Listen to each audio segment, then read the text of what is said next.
Okay, can I start? So everybody, Israel's greeting is Shalom. Shalom. And yeah, please remember Japanese greeting is Konnichiwa. So yeah, 皆さん Shalom. I'll talk about quantum error mitigation, its application. I'm Suguru Endo from NTT, and these days I'm interested in the application of quantum error mitigation for other tasks rather than NISQ computing. And major examples are fault-tolerant quantum computing and quantum metrology. FTQC is slightly different from NISQ, but I think this topic is very interesting, so I hope you might be interested. Okay, we had a lot of accomplishments these days. We applied quantum error mitigation to fault-tolerant quantum computing, and we showed that significant reduction of code distance in the physical qubit is possible due to error mitigation. And I'm really interested in application of error mitigation in the code space, and I found the virtual implementation of quantum error detection, and also we found that error mitigation for low symmetric codes such as CAD codes is very useful. And we also found application to quantum metrology that recovers the scaling of the quantum metrology over the number of the qubits. And we also propose the unified framework of the error mitigation, more specifically virtual distillation and quantum subspace expansion. We named generalized quantum subspace expansion. And we also have the information theoretical analysis of error mitigation that shows the fundamental limits of the quantum error mitigation. Okay, I'd like to move on to the topic.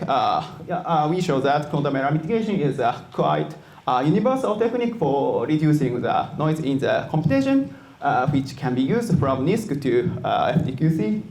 So, yeah. This is a diagram shows the development of the FTQC, and the horizontal axis is the number of logical operations, and the vertical axis is logical error rates. And now we are in classical simulator of FTQC error because the number of the logical qubit is 1 or possibly 2, but anyway, we can simulate the dynamics of the FTQC here. And there should be a boundary. There should be a boundary where we cannot simulate the dynamics of the FTQC anymore. And in this region, maybe some heuristic tasks is very useful, like by using VQE or VQA algorithms or so on. And after that, we'll be in the era like long-term FTQC is possible for Hamiltonian simulation and Shor algorithms and so on. And our claim is like we can significantly alleviate the hardware requirement of the device due to error mitigation. And there are three main errors in FTQC. It's like decoding errors in quantum error correction due to the insufficiency of the code distances, and the non-Clifford gate errors due to noisy magic state. And also gate decomposition errors such as Soloveitch type errors. And our result is like these three types of errors can be mitigated by using probabilistic error cancellation technique invented by IBM. And we show that significant reduction of the resources such as physical qubits is possible. Okay, so we use probabilistic error cancellation for FTQC. So I briefly review this method. This method was invented by IBM Group. This is really legendary paper, I think, and I made it practical. And anyway, this method is like this method is like we characterize noise path by tomography, and following the information of the noise, we apply the inverse of the noise. And yeah, basically, this is an unphysical operation, so we needed to have some trick to apply the inverse of the noise. For example, let me consider depolarizing noise now.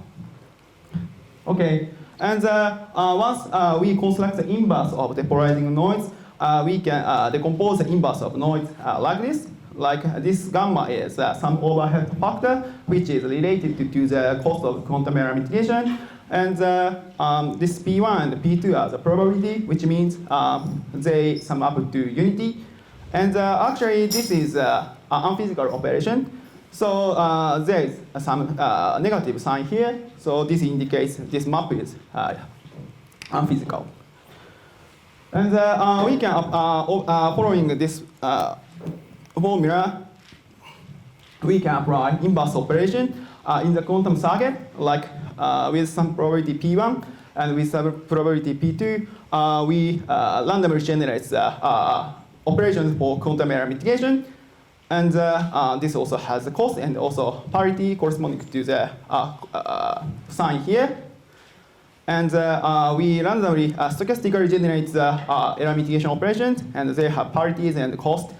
So, and following the total cost, which is product of the error mitigation cost for each operation, and the total parity, which is the product of each parity for each error mitigation operation.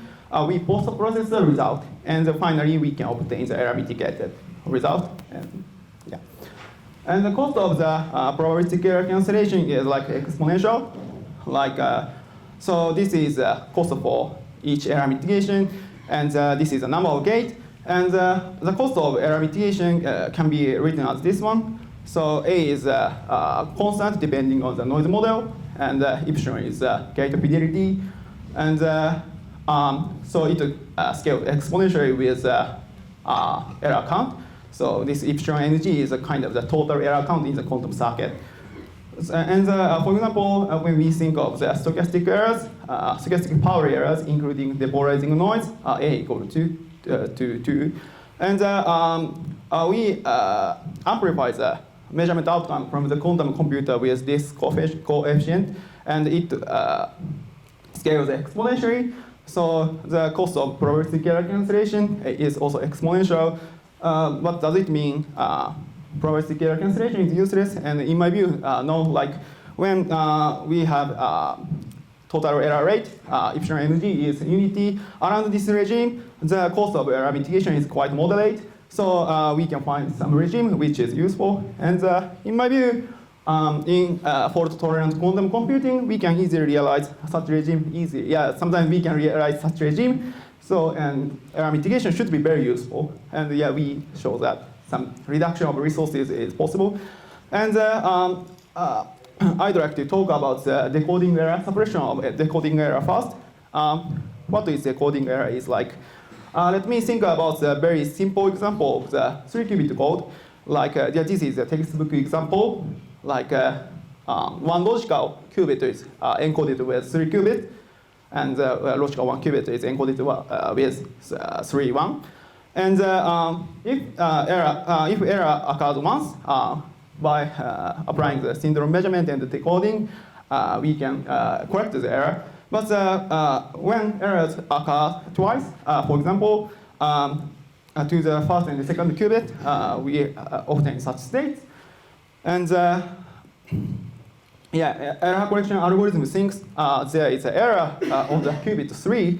So finally, we obtain such state. And this state clearly has a bit logical bit flip error like this. So this is a decoding error. And suppose a case like there is a independent bit flip noise for 3 qubits. And in this case, there is a failure probability of the decoding with this probability, which leads to the decoding error. And once we construct the to decrease the decoding error, the only way was to increase code distances. But we already have the alternative way to suppress this decoding error, which is quantum error mitigation. And if we can characterize this noise, we can construct the inverse operation, inverse channel, by using probabilistic error cancellation, and we can cancel this error. So this is the basic idea. Okay, and we can have a more general argument, like bit flip error was a toy example, but when we consider surface code and spin code, universal code, basically the error is described with stochastic power errors. By having the inverse operation of the stochastic power errors, which is possible, the inverse channel is can be constructed with logical power operations. So probabilistic error cancellation is possible if we can characterize the error. And I do not have much time, so I do not mention about this so much. But we show that for Clifford operations with power errors, the sampling cost for gate-set tomography for Clifford gate is this scaling or epsilon to -1 for power error rate epsilon. And for T-gate, the sampling cost is usual one. But actually, there is an independent, very excellent IBM work which shows a good characterization method of T-gates. But they use the assumption that there is no decoding error for the characterization. So like we are considering a slightly different stage of early fault-tolerant quantum computing. And I'd like to discuss about the cost of the quantum error mitigation. So suppose the code distance is d in the surface code. From now on, I'm considering surface code, and the code distance is d. And one logical operation, in this case, one logical operation consists of d cycles, and the decoding error for d cycle can be written as this one, and the decoding error per cycle. Decoding error per cycle can be written as this one. So C1 and C2 are numerically verified value from some numerical experiments, and the P is a physical error rate, and the PTH is a threshold value. And this clearly shows that once the physical error rate is below threshold, the error rate per cycle decreases exponentially. And from this information, we can construct the inverse map of the quantum error mitigation. And the cost is an important thing. The cost can be written in a simple way like this for power errors. Okay, and the cost of QEM for quantum circuit can be written as this one. And dec is the number of decoding, but you can just think this is the number of the logical gates. And this scales exponential with the number of decoding. And this can be written as this one. And the square of this coefficient becomes the sampling cost of PEC, probabilistic error cancellation. And we can write down as this one. And we can clearly see the trade-off between the sampling cost of error mitigation and the code distance. Once we increase the code distance, we can exponentially suppress the sampling cost. But on the other hand, if we are allowed to have the more shots, we can compensate for the deficiency of the code distance. So there is a trade-off. So if we are allowed to have more samples, we can compensate for the deficiency of the code distance. And we can similarly apply error mitigation for non-Clifford gate. Detailed analysis was given in IBM's independent work. And they also show the good characterization method of the T-gate. Okay, and I'd like to mention important thing, power frame. Power frame is like in FTQC, fault-tolerant quantum computing. Basically, what we we use Clifford operation for logical operation, except for magic state preparation. In this case, when we have power operations, we do not have to physically apply power gates because like this is a state, and this is Clifford operations. And this is a power operation from error correction or quantum error correction or quantum error mitigation or logical operation whatsoever. And in this case, like due to the Daniel-Gottsman theory, we can efficiently bring the power operator backwards, and this operator becomes a different one. But anyway, we can efficiently calculate what this P prime is.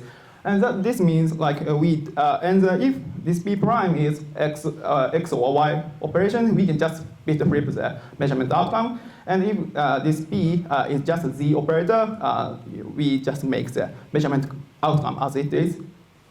And by doing this, we can apply power operation virtually, not physically.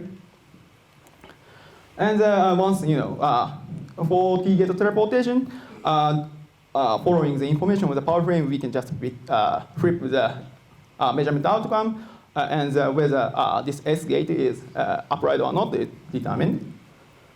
Okay, overall,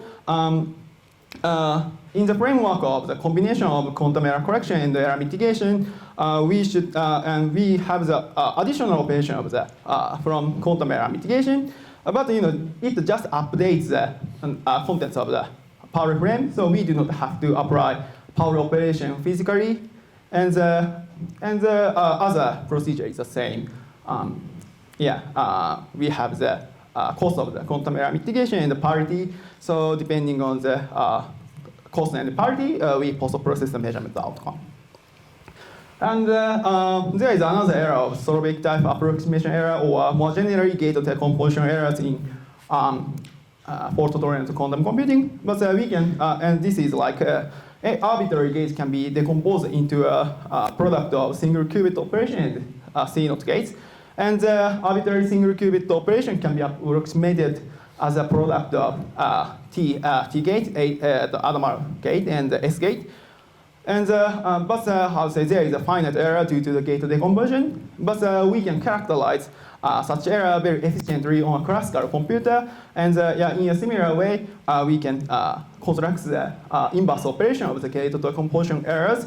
And we can cancel out the gate decomposition errors efficiently by using the complete basis of the quantum error mitigation.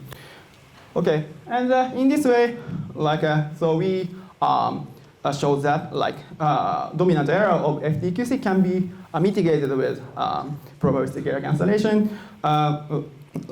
We can alleviate the hardware requirement. If the total error count is unity, quantum error mitigation can efficiently mitigate that error. So for example, if the requirement of the FTQC was the total error count is 10 to minus 3, we can alleviate the requirement to total error count is around unity, and we can greatly alleviate the hardware requirement. And this is a more concrete result. So this horizontal axis is the number of the logical gates, and the vertical axis is the code distance. And I plot the four regime the requirement for total error count in FTQC is 10 to minus 4, 10 to minus 3, 10 to minus 2. And this shows the total error count, which is unity. And this error can be reduced with quantum error mitigation. And that means total error count around unity is allowed.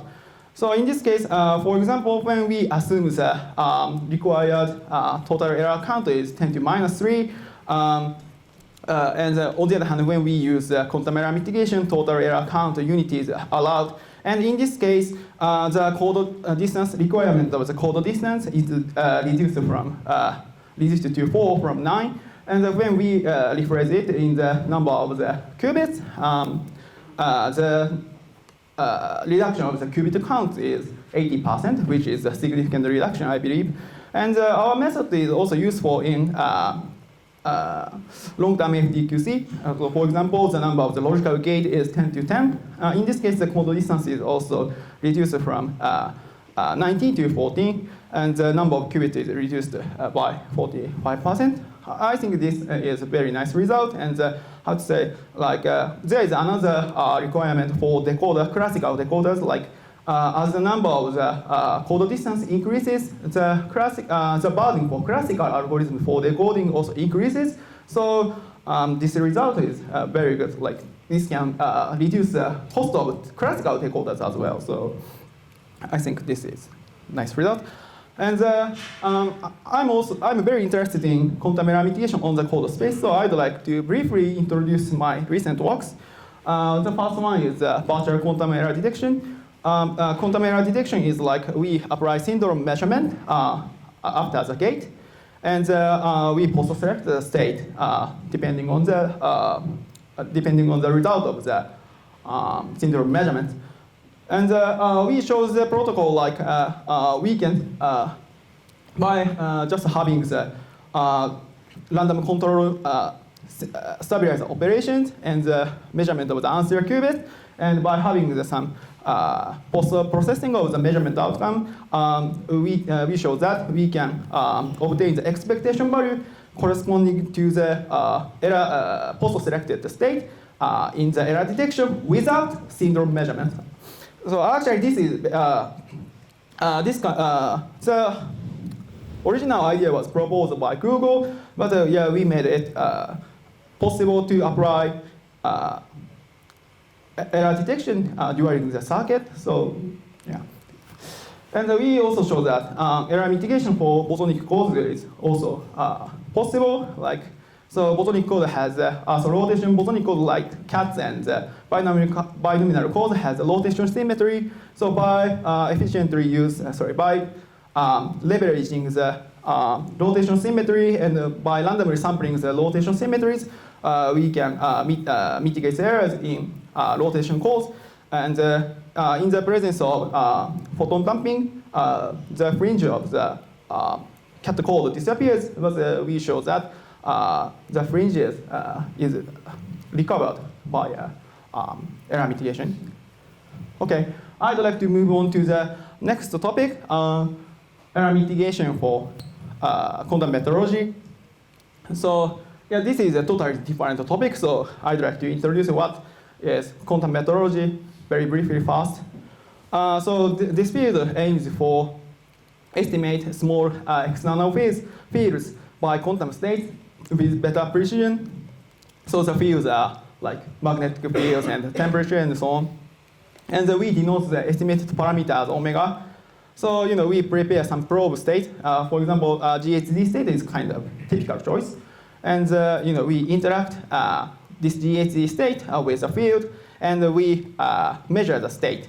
And we obtain the, and we repeat this, for example, n times, and we obtain the average of the data. And actually, there is a theoretical prediction which bridges the average of the data and the estimated parameter omega. So by solving this simple equation, we can estimate this omega from the experimental result. This is basic protocol of the quantum metrology. And the important thing of the quantum metrology is like the variance of the estimated parameter decreases in this way. And when we just prepare the L-separable qubits, the scaling is called alpha equals to 1, and the scaling is called a standard quantum limit, and this is the same scaling as the classical one. But the quantum advantage is like when we prepare L-entangled qubits without noise, for example, GHZ state, we can realize the Heisenberg limit. So like many people are interested in quantum metrology because we have the quantum advantage for estimating the parameter. But noise is always the problem. So what if there is a noise? In this case, so like the theoretical prediction which bridges the average of the data and the parameter was important, but if there is a noise, we have the wrong x and y compared with the real experiments, which leads to the systematic errors. So like so the estimated omega becomes a different one from the true one, and it typically happens because the noise parameter always fluctuates, and so there is a bias, systematic errors for the estimated parameters, and the theoretical prediction and the estimated one would be the different one, and which induces the systematic errors. And due to these systematic errors, the scaling was spoiled. So we have to mitigate the systematic errors in quantum metrology as well. I think this is a crucial problem. And Yeah, and as many of you expected, I'm mainly focused on quantum error mitigation, and my claim is like, due to quantum error mitigation, we can make the wrong distribution to the ideal one, close to the ideal one with some cost. So, we can make the theoretical prediction to the correct one, and we can make the scaling as a quantum one due to the error mitigation. And but how to say, we needed to choose the error mitigation properly because typically the noise fluctuates in methodological process. So we found that partial distillation or exponential error suppression by derangement is a good one for mitigating the systematic errors in quantum methodology. So long story short, in partial distillation ESD method, we can obtain the expectation value corresponding to the this one. Rho is the noisy output, and by preparing n noisy copies of the state rho, we can compute the expectation value corresponding to this one. And the important thing is like we do not have to have the information of noise to have the error mitigated value, unlike the probabilistic error cancellation.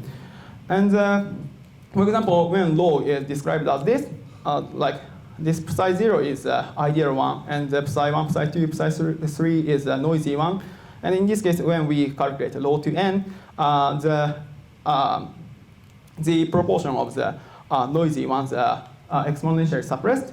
And for example, for n equal to 3, the proportion of the